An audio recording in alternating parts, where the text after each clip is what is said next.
네, 안녕하세요. 3월 30일 목요일 짱목과 말씀수다의 시간입니다.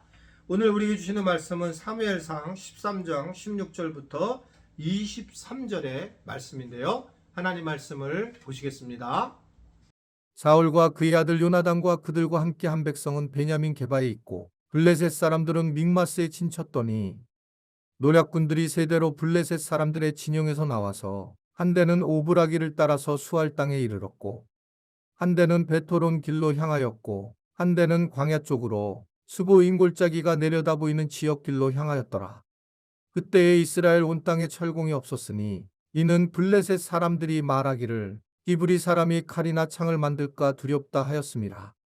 온 이스라엘 사람들이 각기 보습이나 삽이나 도끼나 괭이를 벼리려면 블레셋 사람들에게로 내려갔었는데 곧 그들이 괭이나 삽이나 쇠스랑이나 도끼나 쇠채찍이 무딜 때에 그리하였으므로 싸우는 날에 사울과 요나단과 함께 한 백성의 손에는 칼이나 창이 없고 오직 사울과 그의 아들 요나단에게만 있었더라. 블레셋 사람들의 부대가 나와서 믹마석 위에 이르렀더라. 이제 계속적으로 이 사울이 어려운 일을 이제 경험하게 됩니다. 결국 사무엘은 이제 길갈에서 베냐민 기브아로 올라갔고 사울은 이제 남은 백성들과 게바에 있게 됩니다. 그러자 블레셋 사람들이 믹마스에 이제 진쳤다고 16절에 그런 이야기를 하게 되죠. 그리고 이 블레셋은 굉장한 군대들이었는데 세대로 나누어서 선발대가 이스라엘 진영을 향해 왔었습니다. 그런데 19절을 보면 그때에 이스라엘 온 땅엔 철공이 없었으니 라고 이렇게 얘기를 해요. 즉 이스라엘 백성들은 이렇게 전쟁을 하는데 철을 가지고 싸우지 않는 겁니다. 그러니까 이 철을 가지고 싸운 블레셋에게 이길 수 없는 그런 상황이라는 거죠. 그러니까 이걸 그때 가지고 있었던 사람은 결국 리더십이었던 뭐 사울 요나단 정도가 이것을 가지고 있었고, 근데 이러한 지금 상황인데 결국은 두려워할 수밖에 없는 상황이 되었습니다.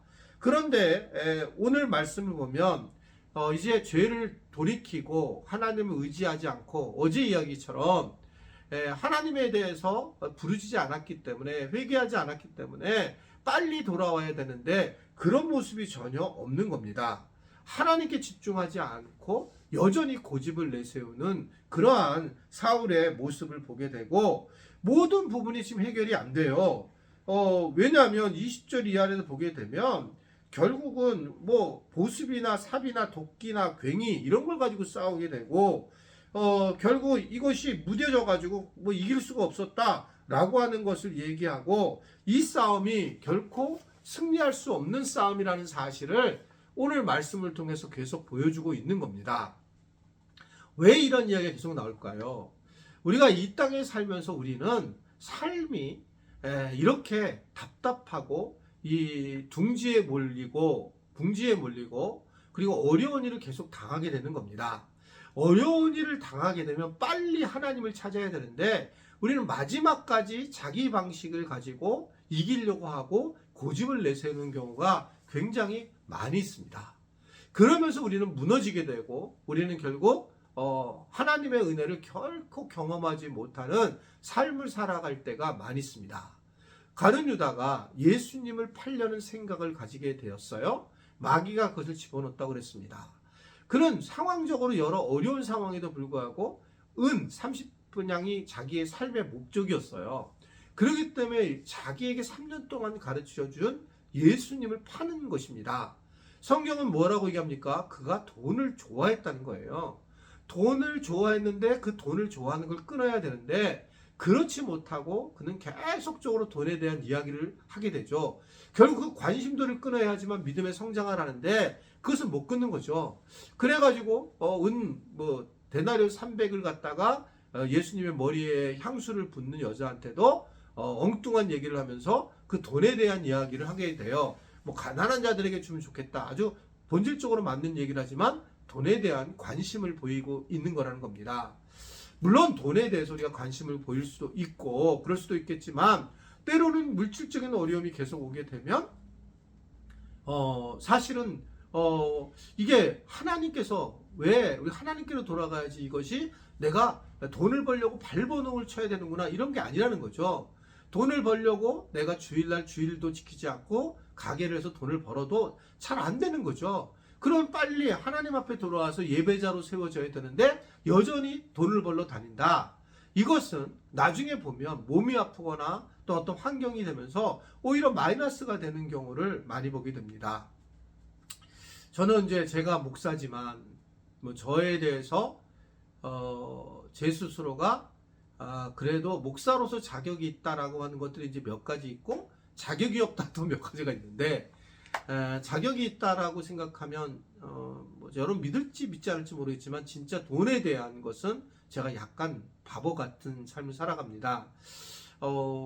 개인적으로 저는 뭐 사실 은퇴에 대해서 생각한 적이 별로 없었고 그리고 그냥 개척할 때나 건축할 때나 그냥 가지고 있었던 아파트를 헌물하기도 하고 또 빌려드리기도 하고 뭐 하여튼 여러 가지 많은 그런 일들을 했었어요. 이제 그런 거를 내가 못 받는다 생각해 본 적도 없고 재정에 대해서 이러저렇게 생각해 본 적이 별로 없었어요. 지금도 사실 그런 우리가 재정이 얼마인지 많은지 이걸 내가 계산을 잘 할 수는 없습니다. 그랬더니 이제 이런 부분에서 어떻게 보면 제가 만약 관심이 많았다면 목사님들 중에서도 뭐 여러 가지 많이 돈 버는 행위를 하는 분이 많죠. 부동산 같은 것도 하는 분도 많고 나쁘다는 것은 아니에요. 그런데 저는 이제 그런 쪽에 사실은 젬병이에요. 근데 지금 생각해 보면 이것이 목회만 하게 되는 계기가 됐다. 뭐 이런 생각을 하게 되는 겁니다. 뭐 저는 이번에 이제 그 우리 목회자들 와서 강의할 때도 11조를 보지 마라 이렇게 얘기를 해요. 명단을. 사실은 11조 하는 것은 너무 당연한 건데 만약에 11조를 안 하는 사람들을 보게 되면 내가 그분에 대해 속상한 마음이 들고 이것은 굉장히 목회하는데 저는 어렵다. 그러니까 이제 우리 그 후배 목회자들한테 11조 명단을 확인하지 마라. 이런 얘기를 하는 거예요. 11조는 반드시 해야 됩니다. 이걸 근데 못하는 사람이 못했는데 내가 그거를 미워할 수가 있잖아요. 그러니까 하나님의 것이니까 도둑질하는 건데 그 본인들이 그걸 뭐 당당하게 안 한다는데 제가 뭐 어떻게 하겠어요? 그럼 교회 다니지 말라고 할 수도 없는 거고 당연한 거고 근데 본인이 결정하는 거죠. 그러기 위해서 이제 목회자가 자기의 마음 영혼을 잘 조절해야 된다고 생각을 하고 뭐 저 자신도 그렇게 생각을 했습니다. 그러나 이제 은퇴를 이제 어느 정도 이제 생각을 하는 과정에 가면서 우리 당회에서 이제 저에 대해서 이제 은퇴 매뉴얼을 잘 만들어 주시고 그래서 얼마나 감사한지 모르겠어요. 사실은요. 나중에 보니까 야 이게 없었으면 내가 굉장히 서운할 수도 있었겠다. 근데 이렇게 뭐 절을 해서 많이 한 것도 아니고 적게 한 것도 아니고 그냥 일반적으로 하는 만큼 했지만 뭐 저는 너무 감사하고요. 근데 어떻든 간에 이 재정에 대한 것들을 제가 마지막까지 신경 쓰지 않게 한 것은 너무 개인적으로 감사해요. 이런 것들에 이제 관심을 내가 계속 갖게 되면 사실 목회하기가 어려울지 않을까라는 생각을 하면서 참 감사하다라고 하는 생각을 하게 됩니다. 우리는 뭔가 어려운 일을 당하게 되면 계속 전쟁을 하는데 진단 말입니다. 그리고 굉장히 두려움에 빠지게 된다면 빨리 돌아와서 회개를 해야 된다는 거죠. 회개라는 게 이제 히브리어로 슈브잖아요. 슈브. 그러니까 이렇게 갔던 길을 돌아오라는 거거든요. 정말 어렵죠. 새로운 길을 가는 게 아니라 왔던 길을 돌아오는 거예요. 그런데 이것은 빨리 하지 않으면 계속적으로 고난을 당하고 똑같은 아픔이 되는 거예요. 물질적인 것들을 너무 관심을 가서 내려놓지 않으면 가룟 유다가 되는 겁니다. 이게 쉬운 거예요. 그냥 돈 한 사람이었으니까. 그러니까 그렇게 되는 겁니다. 이거를 빨리 해결하고 회개하고 주님 앞에 돌아왔으면 그렇지 못했죠. 근데 가룟 유다는 결국 은 30냥을 팔았지만 음심 30냥을 나중에 집어던지고 자살을 하죠. 아겔다마에서. 결국 그렇게 되는 거예요. 자기가 좋아했던 것을 통해서 결국은 죽임을 당하는. 이게 우리의 모습입니다. 세상의 것을 좋아하는 모습을 통해 우리가 오히려 문제가 되는. 자녀한테 온통 신경 쓴 사람 나중에 보면 자녀에게 실망을 느꼈고 자녀 때문에 고통을 당하게 돼요. 다 그래요. 내가 뭔가 최고로 신경 썼던 세상에 신경 썼고 그것을 내가 추구했던 사람들이 그거로 인해서 어려움을 겪는 경우를 너무 많이 보게 됩니다. 우리는 오직 주님밖에 없습니다. 아멘이세요? 오직 예수님밖에 없다는 걸 알고 예수님만을 의지를 해야 되고요. 그걸 통해서 우리가 이 세상에서 싸움에서 승리해 나가는 우리 지체들이 될 수 있게 되기를 바랍니다. 기도하겠습니다. 말씀을 듣고 여러 우리가 어려움을 겪던 분들이 빨리 내려놓고 주님께 돌아오는 은혜를 누리도록 도와주시기를 원합니다.